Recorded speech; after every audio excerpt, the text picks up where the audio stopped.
और दूसरा निर्देश तंत्र क्या है, एस डेस।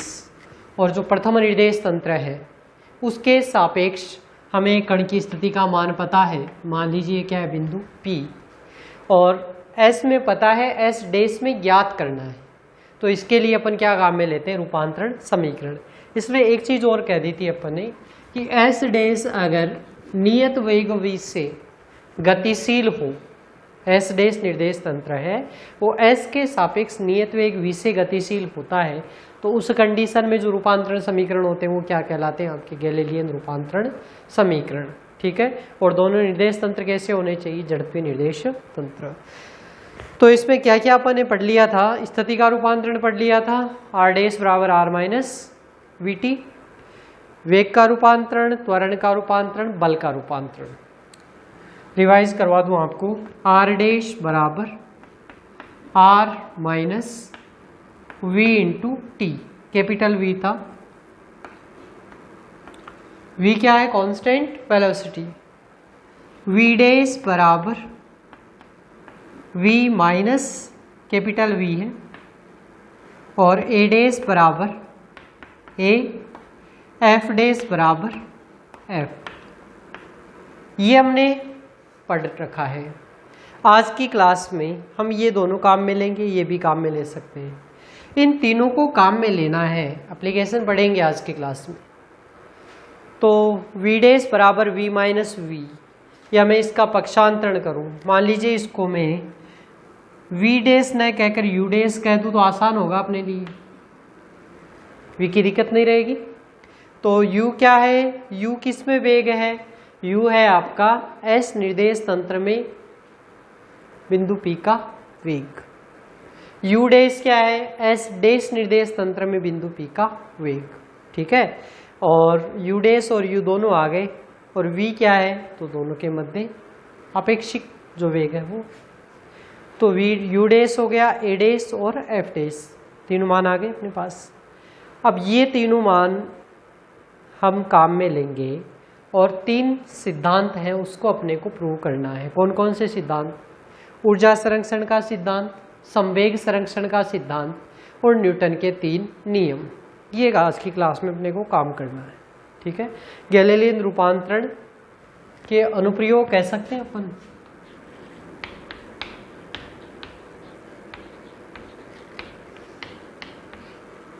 अच्छा जी, सबसे पहले है संवेग संरक्षण का सिद्धांत।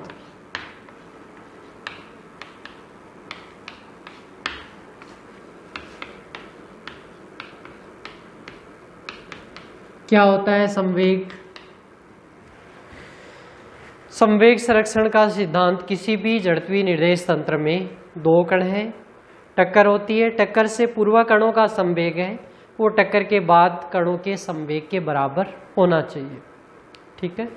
ये है संवेग संरक्षण का सिद्धांत। यानी मैं कहूँ m1u1 plus m2u2 is equal to m1v1 plus m2v2। दो कण है, एक कण का द्रव्यमान m1 है और दूसरे का क्या है, m2 है। दोनों कणों के टक्कर से पूर्व संवेग टक्कर से पूर्व कणों के वेग u1 व u2 है, और टक्कर के पश्चात कणों के वेग क्या है, v1 और v2 है। ठीक है। तो हम कहते हैं कि जड़त्वीय निर्देश तंत्र में ये संवेग संरक्षण से सिद्धांत से क्या कह सकते हैं, ये मान होता है। ठीक है ना। अब इसको प्रूव किसमें करना है, एस डैश निर्देश तंत्र में प्रूव करना है, यानी गैलीलियन रूपांतरण में भी ये वैध होना चाहिए। तो इसके लिए क्या काम में लेंगे, u डैश बराबर u माइनस वी काम में लिया है अपन ने। अब देखो भाई ये v1 v2 है, ये कैपिटल V है। ठीक है ना, ये डिफरेंस ध्यान में आ गया ना। u1 और u2 क्या है, टक्कर से पूर्व s निर्देश तंत्र में कणों का वेग, और टक्कर के पश्चात क्या हो गए, v1 और v2। यानी u1 u2 v1 v2 चारों वेग किसके अंदर है, s निर्देश तंत्र के अंतर्गत है। ठीक है। और s डैश निर्देश तंत्र में क्या होगा, तो सब में क्या लग जाएगा, डेस, यानी u1 डेस, u2 डेस, v1 डेस, v2 डेस। हमें प्रूव क्या करना है, हमें प्रूव करना है कि ये डेस में भी ये प्रूव होना चाहिए। ठीक है, तो ये देखो ये वाली समीकरण क्या था, वेग का रूपांतरण समीकरण। इसको मैं काम में लेता हूँ, इसको मैं ऐसे लिख सकता हूँ क्या, u बराबर u dash plus v, capital V है ना, ठीक है, u बराबर u डैश प्लस v लिख सकते हैं। ये का ये मान कहाँ पुट कर सकते हैं, यहाँ पर u1 है तो u1 dash plus v, u2 है तो u2 dash plus v, v1 है तो v1 डैश प्लस v, और v2 है तो v2 डैश प्लस v। ठीक है, यानी ये वाली इक्वेशन अपने को काम में लेनी है, और ये चारों मान कहाँ रख देता हूँ मैं यहाँ पर। तो m1 u1 की जगह u1 dash plus capital V plus m2 u2 dash plus capital V is equal to m1 v1, तो v1 को क्या लिख सकते हैं हम, v1 dash plus capital V plus m2 into v2 dash plus capital V। चारों मान रख दिए, सॉल्व कर लो इसको। सॉल्व आप करेंगे m1 u1 dash plus m1v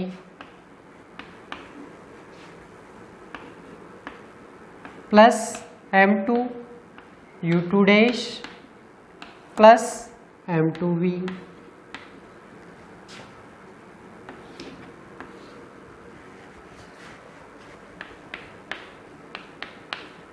is equal to किसके होगा, m1 v1 dash plus m1 into capital V plus m2 v2 dash plus m2 into capital V। आ गए मान। अब देखो m1v m1v, m2v m2v cancel हो जाएंगे टर्म, ये टर्म ये दो टर्म कैंसिल हो गए, बच गया क्या, m1 u1 dash plus m2 u2 dash, और बराबर में m1 v1 dash plus m2 v2 dash. ठीक है,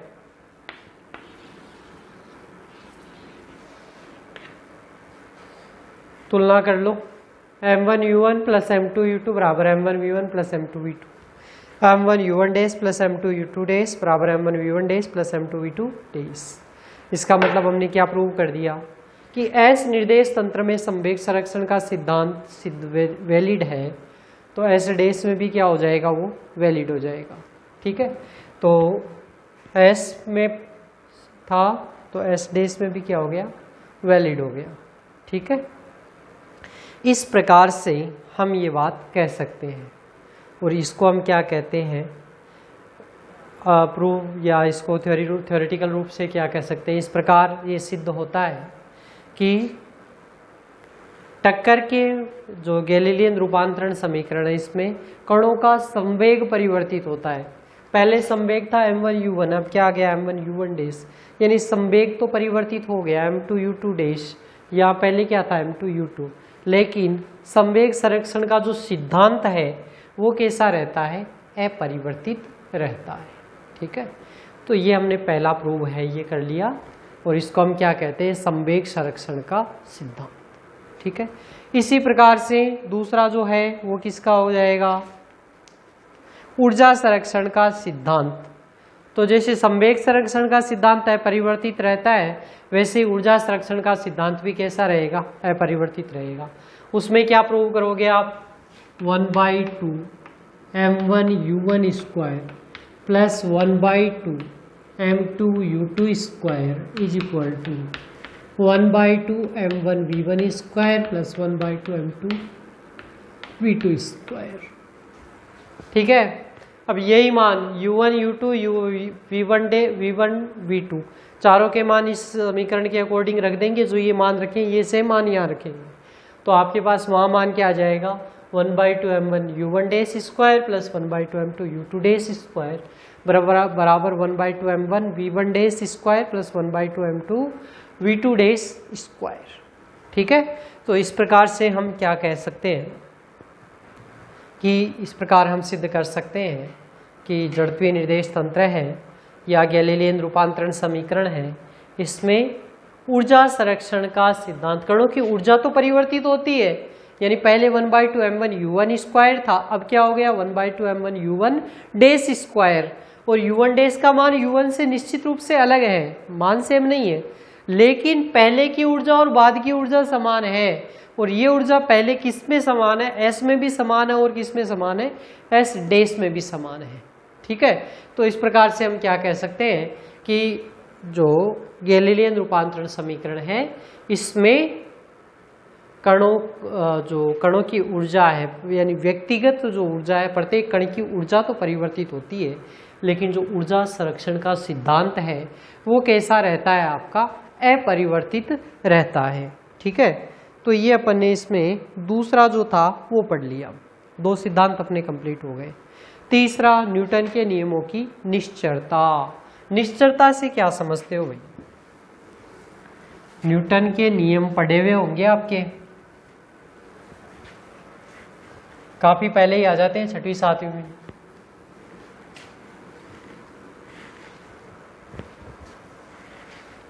ये संवेग संरक्षण का सिद्धांत और ऊर्जा संरक्षण वाला तो बहुत कम पूछा जाता है। संवेग संरक्षण और न्यूटन के नियमों की निश्चरता, ये आपके 1.5 नंबर के क्वेश्चन है। ठीक है ना, मैंने शुरुआत में ही कह दिया था कि लगभग इस यूनिट में जो भी हम पढ़ने वाले हैं वो सारे के सारे किस में होते हैं, आपके 1.5 नंबर के छोटे क्वेश्चन होते हैं। और कई बार ऐसा होता है कि छोटे क्वेश्चन मिलाकर बड़ा क्वेश्चन पूछ लिया जाता है। तो अभी न्यूटन के नियमों की निश्चरता, चलो न्यूटन के नियम पढ़ते हैं अपन पहले। कितने नियम हैं?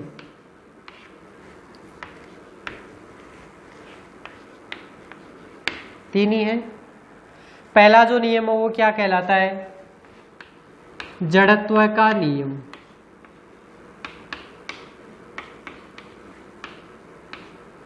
ठीक है, दूसरा कौन सा है? संवेग संरक्षण में परिवर्तन का नियम। और तीसरा क्या है? क्रिया प्रतिक्रिया।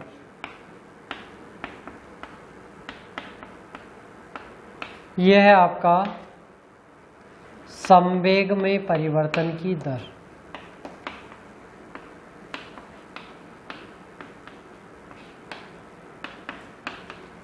यानी हम कहते हैं F इज प्रोपोर्शनल टू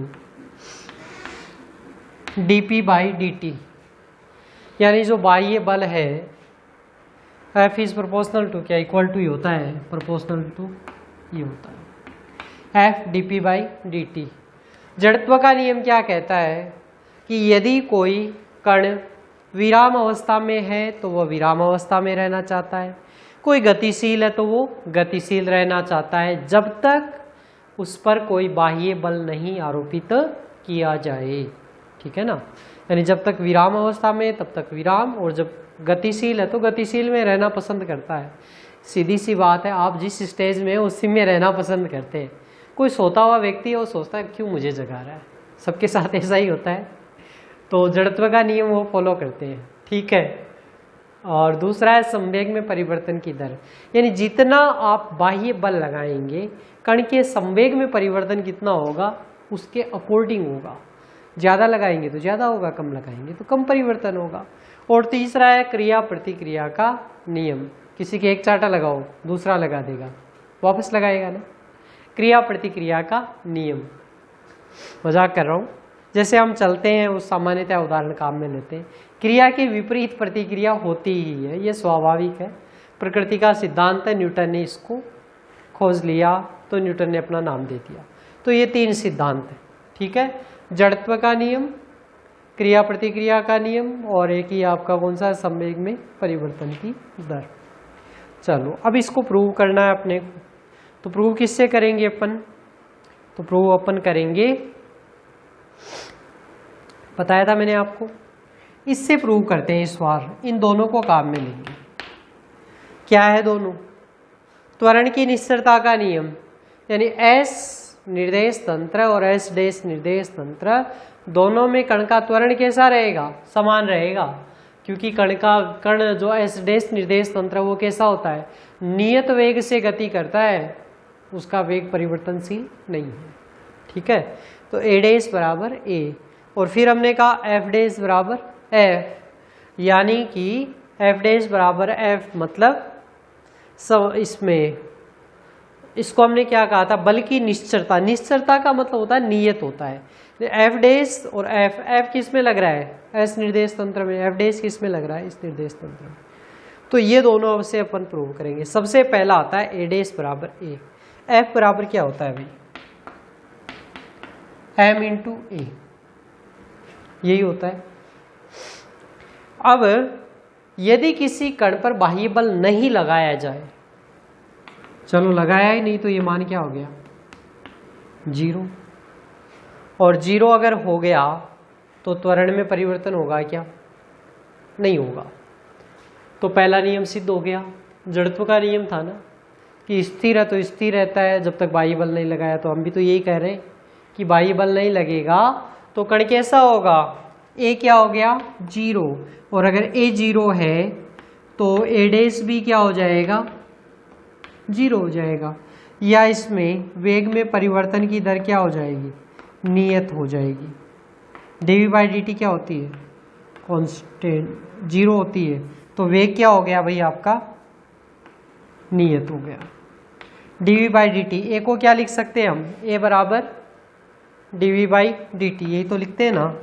त्वरण क्या होता है? वेग में परिवर्तन की दर।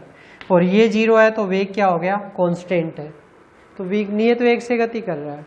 तो यही तो जड़त्व का नियम कहता है कि कोई जब तक बाह्य बल नहीं लगाया जाए तो नियत वेग से गतिशील है, तो नियत वेग से ही गति करेगा। हमने भी कह दिया, देख लो, नियत वेग से ही गति कर रहा है, बाह्य बल नहीं लगा रहे, ठीक है। तो ये इससे अपन किसको प्रूव कर दिया? अपन ने जड़त्व के नियम को। दूसरा क्या है? संवेग में परिवर्तन। एफ आ गया, एफ आ गया तो निश्चरता का नियम काम में ले लो। एफ डैश बराबर एफ, यानी dp बाई dt, एफ बराबर एफ डैश, तो dp डैश बाई dt, ठीक है। क्योंकि dp डैश संवेग क्या है? m इंटू वी, और m dv बाई dt, तो m a आ गया, और a बराबर a डैश। तो क्या कह सकते हैं अपन कि जब तक कण पर बाह्य बल नहीं लगाया जाता है, या जितना बाह्य बल लगाया जाता है उसके अकॉर्डिंग ही जो संवेग में परिवर्तन की दर है वो किसके तुल्य होगी? लगाए गए बल के तुल्य होती है। यही क्या है आपका दूसरा नियम है। और तीसरा नियम क्या है? क्रिया प्रतिक्रिया का नियम। इसको हम संवेग संरक्षण के सिद्धांत से प्रूव करते हैं कि आपके संवेग संरक्षण का सिद्धांत क्या कहता है कि टक्कर से पूर्व और टक्कर के पश्चात कणों का संवेग होता है, वो क्या रहता है? नियत रहता है। तो टक्कर से पूर्व क्रिया है और टक्कर के पश्चात क्या हो गई? उसकी प्रतिक्रिया, ठीक है। तो जितनी क्रिया हुई उतनी की उतनी क्या होगी? प्रतिक्रिया होगी, विपरीत दिशा में होती है। तो ये क्या है आपका? क्रिया प्रतिक्रिया का नियम। और अभी अभी अपन ने पहले पढ़ा था संवेग संरक्षण का सिद्धांत, ठीक है। चूंकि जड़त्वीय निर्देश तंत्र या गैलीलियन रूपांतरण में संवेग संरक्षण का सिद्धांत अपरिवर्तित रहता है, और हम टक्कर से पूर्व कणों के जो संवेग है उनको किसके द्वारा व्यक्त करें? क्रिया से व्यक्त करें, तो टक्कर के पश्चात कणों का संवेग होगा, वो क्या होगा? उसकी प्रतिक्रिया के स्वरूप होता है। इस प्रकार हम क्या सिद्ध कर सकते हैं कि संवेग संरक्षण का सिद्धांत परिवर्तित रहता है, अतः क्रिया प्रतिक्रिया का नियम भी क्या होगा? या संवेग संरक्षण का सिद्धांत गैलीलियन रूपांतरण में लागू होता है तो क्रिया प्रतिक्रिया का नियम भी लागू होता है, ठीक है। ये थी आपके न्यूटन के नियमों की निश्चरता। ये भाई आपका पहला जो चैप्टर है वो इसमें कंप्लीट हो गया, ठीक है ना। तो पहला चैप्टर में क्या क्या हमने पढ़ा ये सारी चीज़ें अपन बताएंगे। अभी अपन रिवाइज कर लेते हैं उसको। समय है अपने पास में।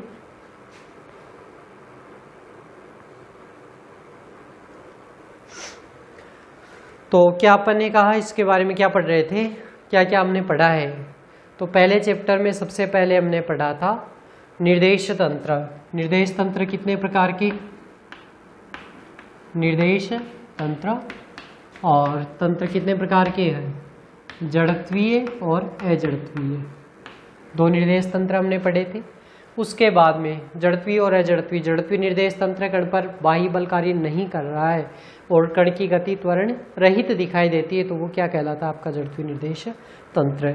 इसके बाद में हमने इसके ज्ञात किए थे रूपांतरण समीकरण। अगर एस निर्देश तंत्र में हमें पता हो तो एस डैश निर्देश तंत्र में इसका मान आपेक्षिक ज्ञात करना, ये क्या था, इसका रूपांतरण समीकरण था। और उसके बाद में हमने पढ़ा था गैलीलियन रूपांतरण।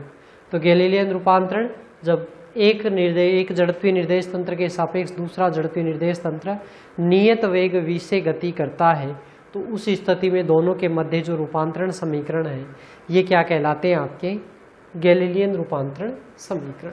ठीक है। और गैलीलियन रूपांतरण समीकरण में आपने, ये रहा आपके सारे के सारे मान मैंने लिख रखे हैं यहाँ पर। स्थिति का रूपांतरण, वेग का रूपांतरण, त्वरण का रूपांतरण और बल का रूपांतरण, चारों आ गए। और ये चारों पढ़ने के बाद में हमने क्या पढ़ा था, इसमें भी एक कंडीशन पढ़ी थी, जब दोनों निर्देश तंत्र प्रारंभ में संपाती हो और प्रारंभ में संपाती नहीं हो, वो भी हो गया। फिर आज के फिर एक टॉपिक और पढ़ा था अपन ने कि दो बिंदुओं के मध्य विस्थापन होता है, वो क्या रहता है, निश्चर राशि रहता है। लास्ट क्लास में पढ़ा था हमने, ए बी या पी क्यू अपन ने कहा था। तो इन दोनों के मध्य विस्थापन नहीं है, कैसी रहती है, अचर राशि प्राप्त होती है। ठीक है, ये हमने कह दिया, हो गया। इसके बाद में हमने क्या पढ़ा था, ये हो गया आज की क्लास में संवेग संरक्षण का सिद्धांत, ऊर्जा संरक्षण का सिद्धांत और न्यूटन के नियमों की निश्चलता। ठीक है, इस प्रकार से हमने सारे टॉपिक का फर्स्ट चैप्टर है, उसके जो पूछे जाते हैं वो सारे के सारे टॉपिक है वो अपन ने कंप्लीट किए हैं। अब इसके बेस पर एक दो न्यूमेरिकल्स है, वो भी आप देख सकते हैं।